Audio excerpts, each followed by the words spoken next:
Welcome to Varsity Nutrition. I'm Derek Marks, and in this episode, we're going to talk about Diet Analysis 101.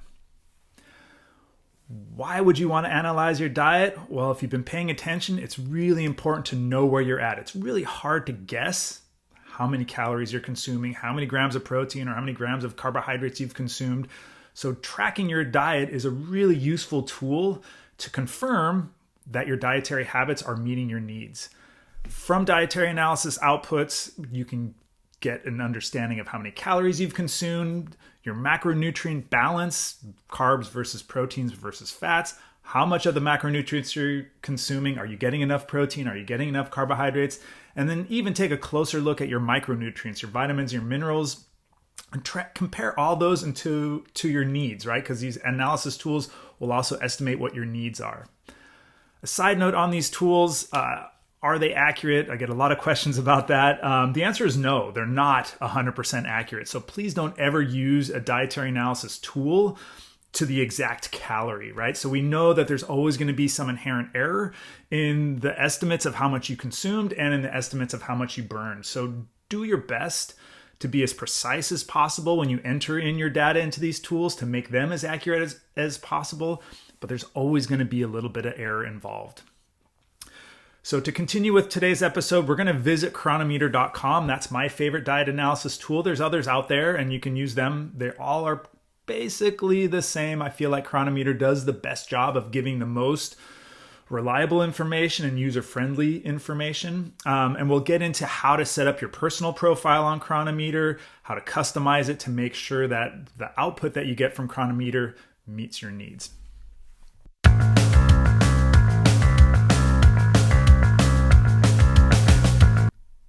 All right, so this is the dashboard for Cronometer. So once you visit Cronometer.com, set up your account.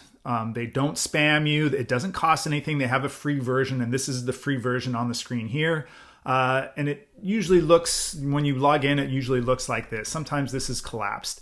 When you open up this menu, there's a few things that you can get to, but under the More category, always start when you set up your Cronometer for the first time, go to the Profile and Targets area.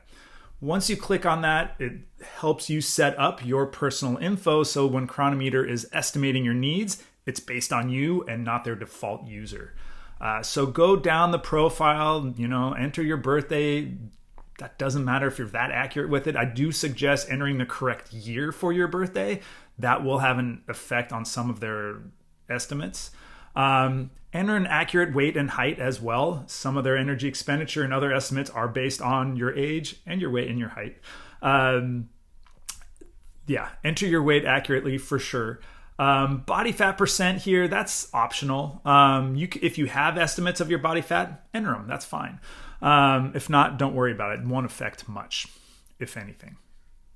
As we scroll down, this is a section where Cronometer estimates how much energy you burn on a given day. And so your basal metabolic rate, by default, they use this Mifflin-St. Jeor equation, which is a good equation. And I'd say unless you're really into this BMR estimate and have a better way to do it, and there are some different ways to do it, just go with the default. That equation is fine.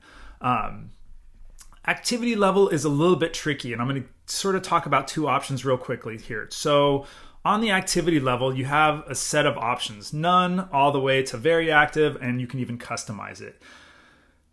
You can enter in, if you're watching this, you're surely an athlete, you're doing a regular amount of probably high intensity, regular activity, and might be inclined to put very active. And even their description, intense activity through the day, such as manual agricultural work or competitive athletic training. Most of you watching this are going to fall into that category. I would recommend, and when you do that, then when Cronometer estimates your caloric needs and everything else, it's based on you being highly active every day. That's fine. In this case, based on my demographics as a very active individual, they're estimating that I expend an extra 1,630 calories a day because of my physical activity. I often recommend that athletes put in the lightly active category. Lightly active is, you're walking around throughout the day, you're walking to class, walking to the gym, whatever you're doing, just lightly active.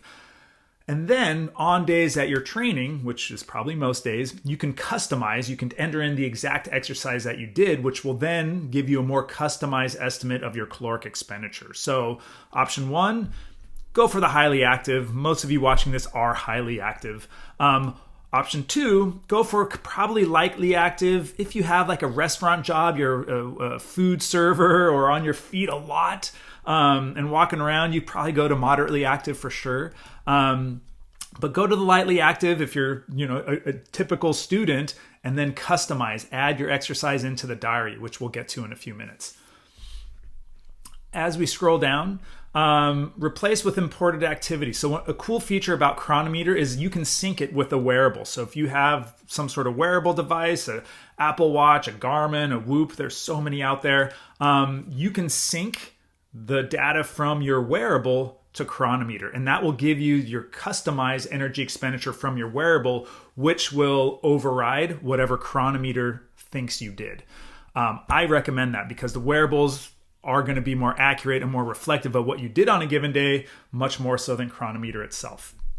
They have instructions on how to sync your device to Cronometer. When you go to this little question mark link, it brings you to their user manual and talks about syncing devices. As is with everything in this world, it's relatively straightforward. So based on the information that I put in here, Cronometer does tell me, on a given day with my lightly active activity level and my basal metabolic rate, I'm estimated to burn about 2,490 calories plus exercise, which is something I'm allowing Cronometer to let me enter in manually if I choose to do so. Yes, variable calories burned include exercises. Select that. That allows you to do that exercise, customized exercise in your diary, in which we'll do an example of that in a few minutes. As we continue to scroll down, you can do a customized weight goal. This is for, sort of long-term tracking. I have a lot of athletes that use it and think it's useful to kind of keep an eye on where their weight's been over time. Totally up to you. This last section, macronutrient targets. So macronutrient targets gives you some options as well. You can really customize this. And so firstly, you start with this pull down, fixed values, keto calculator. Generally speaking, I don't ever counsel or advise my student athletes to go on a ketogenic diet. It just isn't conducive to almost all sports that are played at the collegiate or even the high school levels. So don't use that one too often, but fixed values and macronutrient ratios. So let's start with the fixed values option. So fixed values allows you to tell Cronometer exactly how much you want to be eating on a given day. It's not great because depending on our activity level, our carbohydrate intake is going to fluctuate widely. We may have a low training volume day, don't need as many carbs that day compared to a high training volume day, you're going to need a lot more, right? So I don't love the fixed values option except for you can tell it how much protein you want. And I like that. I like to tell Cronometer, hey, I weigh 175 pounds. I want to consume 175 grams of protein in a given day. So sometimes with athletes, especially those that are really using this diet tracking to make sure they get enough protein and the rest isn't as important, I click that. If you select macronutrient ratios, it changes things a little bit and it gives you a percent of your total diet, so a macronutrient distribution. And so in this case, I believe by default, protein intake 20%, carbs 60%, fat 20%. Not a bad option for a lot of you athletes that are just trying to make sure that you're getting the right ratio of nutrients. Mixed sport athletes, we've talked about this before, you aiming for in the neighborhood, 50 to 70% of your overall diet should come from carbs. So why don't we just set Cronometer to think, okay, your target is 60% carbohydrates in your diet every day. 20% protein in your diet doesn't always align with that 1 gram per pound body weight, but we can always look specifically at the output of Cronometer to get an idea of where we're at with that. So 2 different options there. Use whichever works best for you. Ultimately, when you get to the analysis output, it really doesn't matter so much exactly what you put here because you can tease out some of the information that would be missing using one technique or the other by clicking around on the output page. In terms of tracking carbohydrates, they give you some options here. You can do total carbohydrates or net carbohydrates. I recommend doing net carbohydrates for you athletes. This is why.